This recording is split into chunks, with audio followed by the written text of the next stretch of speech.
qui a fait le poids d'un atome tout petit, minuscule, le poids d'un atome de bien, il le verra, car ton Seigneur est juste et équitable. Et celui qui a fait le poids d'un atome de mal, il le verra, car tout est inscrit, et on te dira au jour de la résurrection, Iqra kitabak, lis ton livre. Wa ma kana rabbuka nasiya, et ton Seigneur n'oublie rien, tout sera inscrit. Eh bien, quand tu rendras ta copie, eh bien là, les choses sérieuses vont vraiment commencer.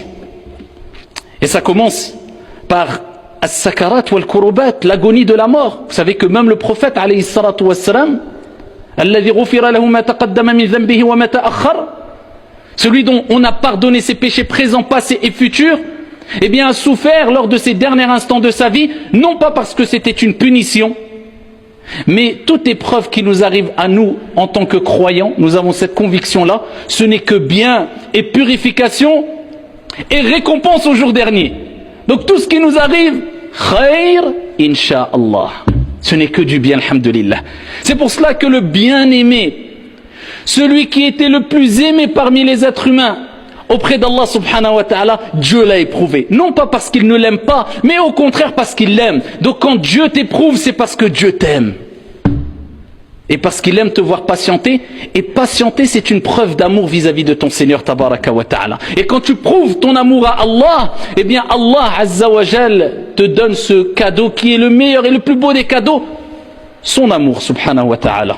Allah t'aimera insha'Allah tabaraka wa ta'ala. Le prophète alayhi salatu wassalam trempait sa main dans de l'eau, essuyait son visage et disait La ilaha illallah, inna lil mawti la sakarat. Il n'y a de divinité digne d'être adorée qu'Allah subhanahu wa ta'ala. Certes, la mort a son agonie et il a souffert.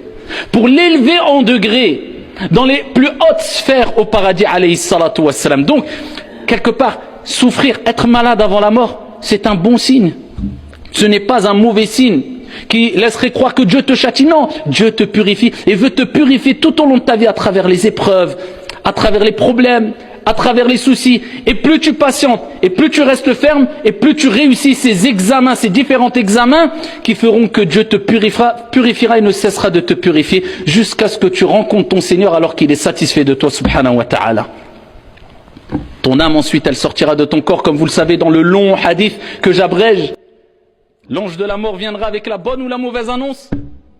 Si tu faisais partie des gens du bien, eh bien il t'annoncera la bonne annonce en te disant viens, sors, viens rejoindre le pardon, la miséricorde de ton Seigneur tabaraka wa ta'ala. Il t'annoncera de belles paroles et à peine qu'il saisira ton âme, et voilà que les anges qui sont un grand nombre d'anges, eh bien seront autour de toi et saisiront cette âme-là et viendront avec des linceuls du paradis et avec des parfums du paradis, des linceuls paradisiaques et des parfums paradisiaques, et ils te feront monter jusqu'au ciel le plus bas, et les anges diront quelle est cette bonne odeur, et on te citera par tes plus beaux noms, et on dira c'est un tel, fils d'un tel, et ensuite on t'ouvrira le ciel le premier ciel, le ciel le plus bas, et ensuite tu monteras le deuxième, 3, 4, 5, 6, 7e ciel, et tu redescendras pour retrouver ta demeure, bi'idhnillah azza wa jal, qui sera félicité, bonheur et réussite, insha'Allah tabaraka wa ta'ala. Contrairement au mauvais,